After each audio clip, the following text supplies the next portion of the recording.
Talakayang Bayan. Masusing pag-uusapan ang mga programa at proyekto ng bayan. Talakayang Bayan. Ilalahad ang mga plano at direktiba ng pamahalaan. Pag-aaralan ang bawat anggulo ng sitwasyon. Lilinawin ang bawat issue. Magbibigay ng matalino at makabuluhang talakayan. Talakayang Bayan. Muli mga kababayan, talagang pinagpala tayo dahil narito na naman tayo sa ating ikalawang segment ng ating programa ng Serbisyong Bayan, and welcome po sa ating Talakayang Bayan segment. At of course, at this point of time ay mapalad tayo na makapanayan po natin ang head ng National Ecology Program ng Caritas Philippines, at siguradong marami po tayong matututunan tungkol sa kanilang mga pakay dito po sa bayan ng Briggs Point. At hindi ko na po patatagalin pa, welcome na po natin ang ating panauhin ngayong umaga, Miss Jing Ray Henderson. Ma'am, isang magandang umaga po. Magandang umaga din po, at magandang umaga sa lahat ng mga nanonood o kapag-subaybay po ng programa ng munisipyo po ng Briggs Point. Ayan. Ma'am, hindi na natin patatagalin pa ang pag-aantay po ng ating mga tagapakinig. Para po sa unang katanungan, ano po ba itong Caritas Bamboo Forest Project na inihatid nyo dito sa bayan ng Briggs? Okay. Itong Caritas Bamboo Forest Project po, medyo hindi pa po ito na-finalize natin dito sa Briggs Point.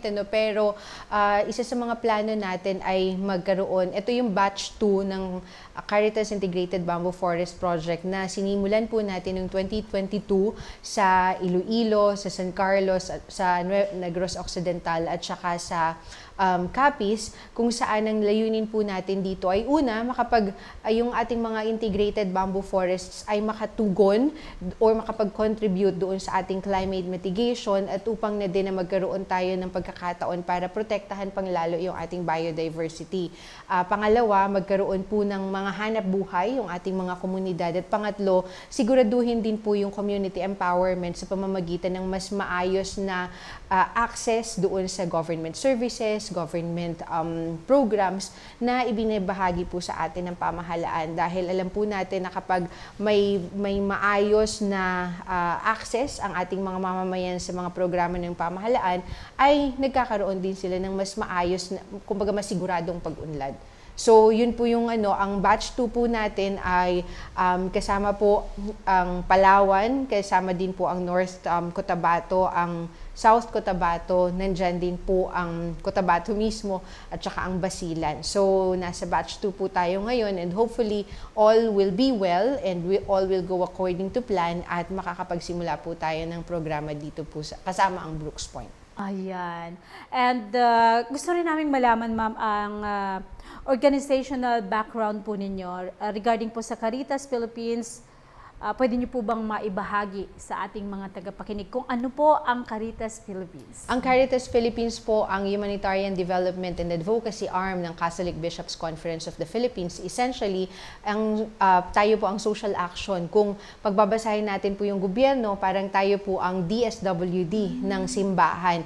Although dahil po, halimbawa, meron tayong Bamboo Forest Project, para din tayong tumatayong Department of Environment and Natural Resources. So, depende doon sa kung ano yung ating programa na ilalatag, yun din po yung nagiging parang identity natin. So, may dual identity po or multiple identities ang Caritas Philippines, pero ang gusto lang naman natin po is mailapit ang simbahan at makapagbigay tayo ng tulong, ng serbisyo sa ating mga mamamayan, lalong-lalo na po yung mga nasa peripheries ng ating lipunan, upang mas masiguro po yung kanilang empowerment, community building at sustainable development. Alright. Naku mga kababayan, parang nakikinita-kinita ko na magkakaroon na ng halaga. Dahil dito po sa bayan ng Briggs Point, ma'am, ay napakaraming bamboos. Opo.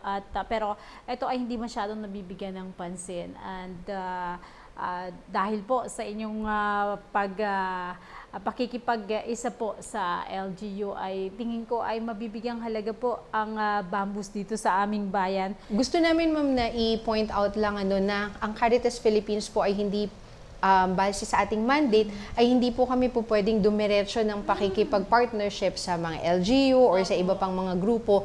Kinakailangan na kasama natin po ang diocese.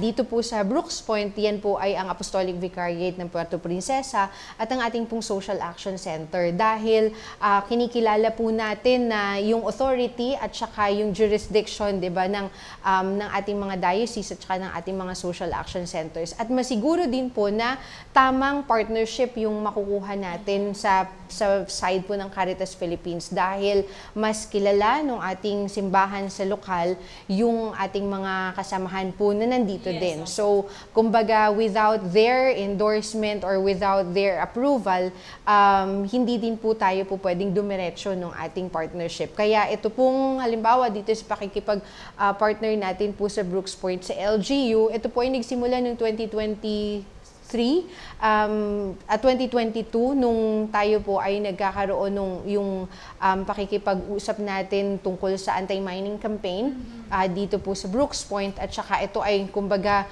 nag-level up at napag-usapan na din po natin yung Bamboo Forest Project at kasama natin dito dapat palagi ang ating lokal na simbahan. Ayan. So, meaning to say ay talagang ang proyektong ito at ang nilalabi nyo ay ang target nito po ay yung mga mamamayan po ng Brooks Point. Especially po yung mga kabilang sa ating indigenous peoples communities. Alright, opo. And ano naman po ang mga pangunahing hamon at tagumpay na sa ngayon ay sa paunang pagpapatupad ng Bamboo Forest Project sa Brooks Point at papaano mapapalakas ang pagtutulungan ng pamahalaan at simbahan upang matugunan po ang mga ito? Opo. So sabi ko nga po sa ngayon, nagsisimula pa lang tayo, nandoon tayo sa phase kung saan tinatawag natin po ito na co-development process. Ibig sabihin, kinakailangan po na alam nung lahat ng mga stakeholders na na-identify natin para doon sa proyekto kung para saan ang proyekto at ano yung direksyon na gusto natin tingnan. Kasi even po na ang Caritas Philippines ay meron ng kumbaga sariling konsepto kung paano i-implement yung Bamboo Forest Project. So sa ngayon po, nandun tayo sa co-development process. Ibig sabihin, wala pa tayo sa implementation phase. Dahil ang gusto natin po ay nasa isang pahina lamang yung pagkakaintindi, pagkakaunawa, yung recognition of the project nung lahat ng mga stakeholders natin. Kaya halimbawa kami po sa Caritas Philippines, kahit na kami yung may-ari ng konsepto or ako dahil ito yung isa sa mga brainchild natin sa Caritas Philippines, hindi ibig sabihin na monopolya ko na, ako lang ang meron ng karapatan para dun sa design ng proyekto. Kaya tayo nagkakaroon ng consultation, halimbawa kaninang umaga, kahit na orientation yun, pero parang naging consultation na din dahil gusto natin na malaman kung ano yung saloobin ng lahat ng mga makakasama natin sa implementation, kung mangyayari yung implementation. At saka, ang sunod na gagawin natin ay dapat na makausap natin yung community mismo, yung mga kung nasaan yung ancestral domains na ma-identify natin dahil sila yung primary stakeholder natin. Kumbaga sa atin tayo ay tagabigay lamang ng tulong, daluyan ng tulong. Pero sila yung tatanggap at alam natin, we recognize that they have the right to say yes or no doon sa tulong na ibibigay natin sa kanila. So it doesn't mean na kahit maganda yung ating intensyon, pero pag ayaw nila dahil hindi yun according doon sa kanilang saloobin, hindi yun according doon sa kanilang plano, hindi yun kasama doon sa kanilang kultura, may karapatan sila. So yun din yung gusto natin, kaya parte nung 3 objectives natin dito sa programa ay yung empowerment. Kasi empowerment of the community would mean that they would be able to voice out kung ano ang gusto nila, at saka they would be able to say no. Kasi kung minsan, ito yung nagiging parang problema natin, na porke may gobyerno, porke may simbahan na gustong magbigay sa kanila, parang sa kanilang sa pantaha ay wala na silang karapatan na mag-no dahil may authority yung nagbigay sa kanila. Pero dito, gusto nating sabihin sa kanila na they have the right and to refuse. At kung ganun ang mangyayari, then we'll have to find ways para magkaintindihan tayo, magkaunawaan tayo, may compromises na mangyayari. Pero at the very end of the day, ang masusunod ay kung ano ang gusto ng tao. Ayan. Okay, oo. Mas lalo ko siyang na intindihan na this is for the especially doon sa ating mga kababayan, sa mga katutubo na nasa upland, and this bamboo is ini-introduce natin sa kanila na makatulong sa kanilang kabuhayan. That's why ito nga according po doon sa sinabi niyo na yung i-empower sila dahil itong bamboo ay hindi lang makakatulong sa sa biodiversity, sa kalikasan, but of course pwedeng makatulong din sa kabuhayan. Yes, opo. At saka kaya po tinawag ito na integrated bamboo forest dahil hindi lamang bamboo yung itatanim natin. Dahil kapag bamboo lang, halimbawa 10 hektarya ng bamboo ang tinanim mo, magkakaroon tayo ng biodiversity imbalance. At ayaw nating mangyari yon dahil dito magkakamatayan yung ibang mga species na nandoon sa lugar, or magkakaroon tayo ng peste na hindi natin gusto. So dapat balance pa din po yung ating biodiversity. Kaya nga biodiversity conservation yung gusto nating mangyari. So integrated bamboo siya dahil may bamboo, may endemic trees, may native trees, may fruit-bearing trees. Meron din po siyang, dahil alam natin na may mga communities na nandoon, so gusto din natin pong palakasin yung kanilang health to nutrition, yung kanilang food security. So merong root crops, meron pong vegetables na po pwede din silang itanim, at may livestock. Kasi gusto natin na talagang holistic yung ating programa na ibibigay sa kanila para hindi lamang ito pagtugon, sabi nga kanina ni Sir Victor Colili, isa sa mga Sangguniang Bayan representatives natin, na hindi lamang ito pagtugon dapat doon sa pagbaha, sa landslide, sa erosion, sa environment protection, kundi dapat ito ay tumugon din doon sa mga basic na pangangailangan ng ating mga kababayan. Pagkain, health and nutrition, at saka syempre yung kanilang livelihoods. Kaya parte po ng pagsusumikapan natin ay magkaroon ng sustainable social enterprises. Pero base sa sabi ko nga kanina, paliwanag ko, hindi ito yung proseso na basta na lang tayong, kung gusto na nating kumita, ikikita na tayo.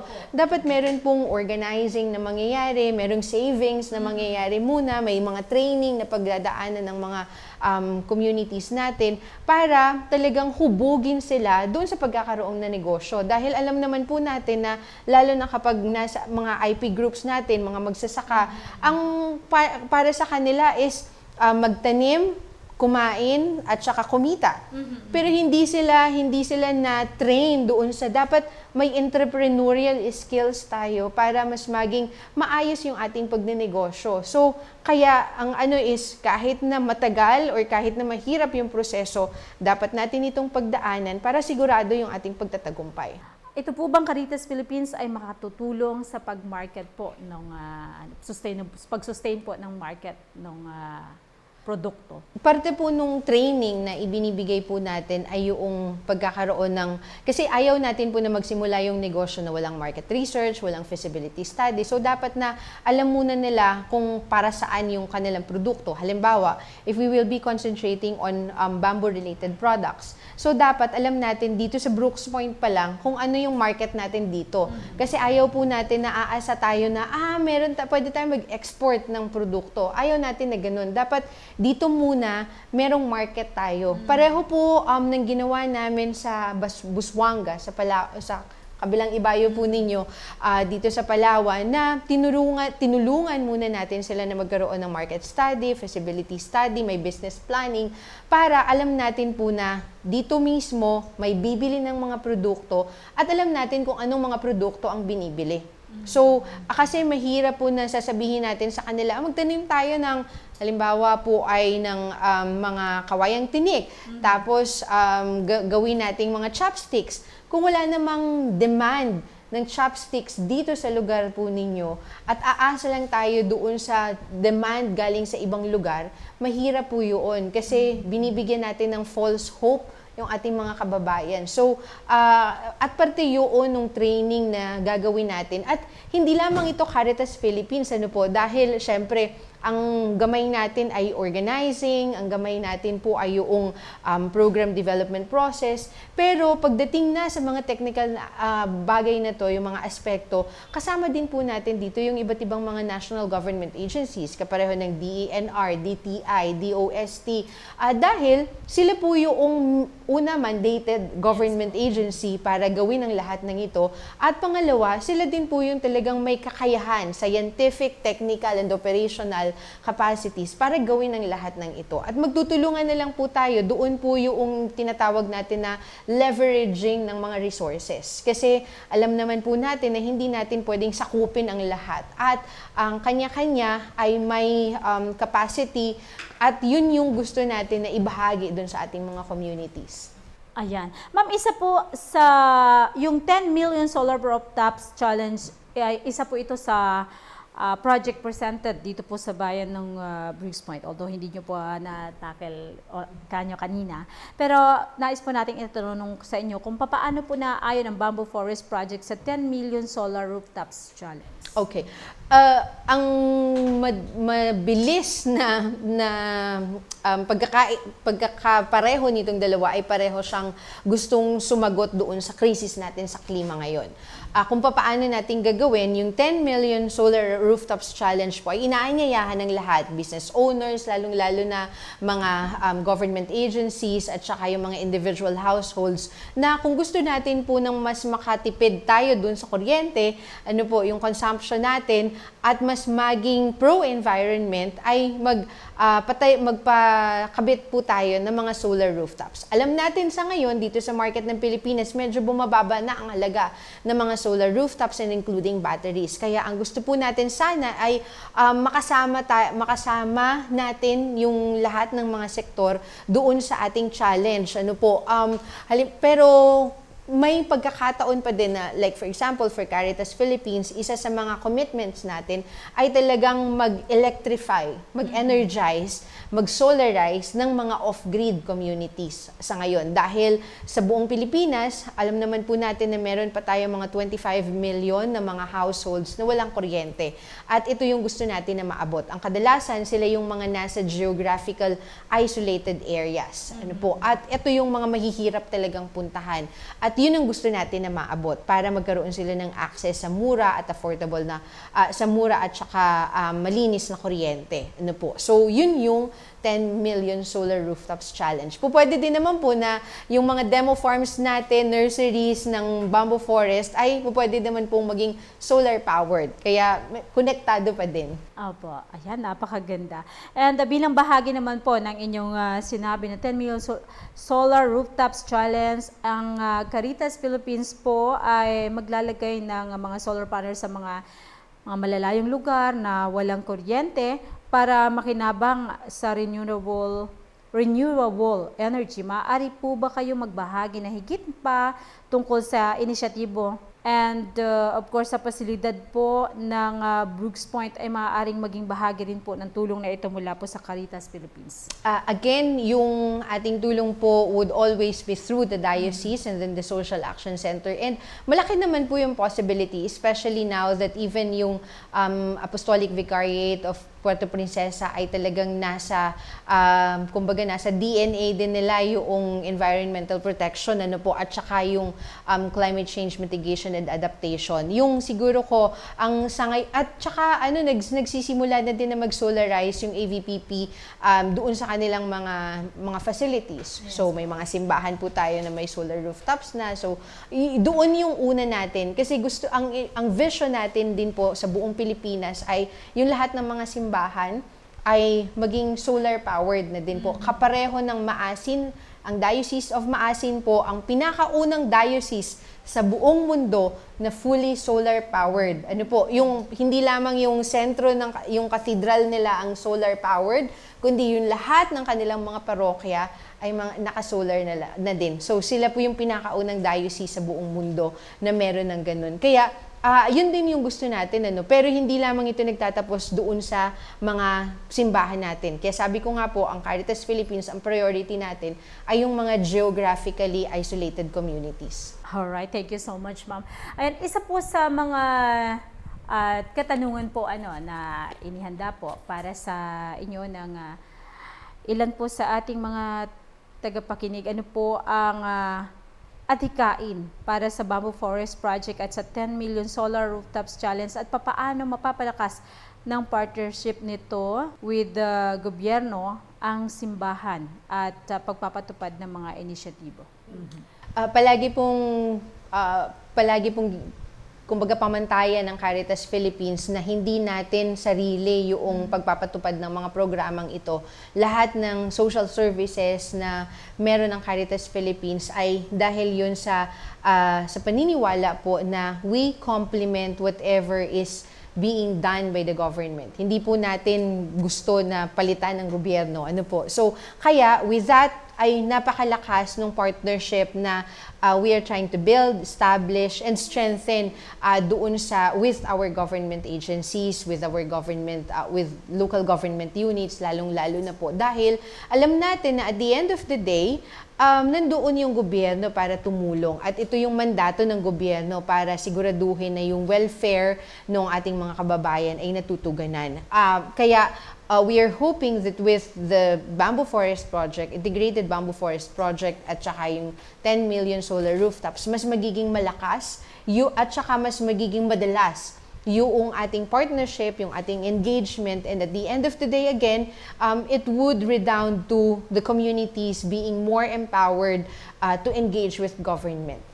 Ayan, alright.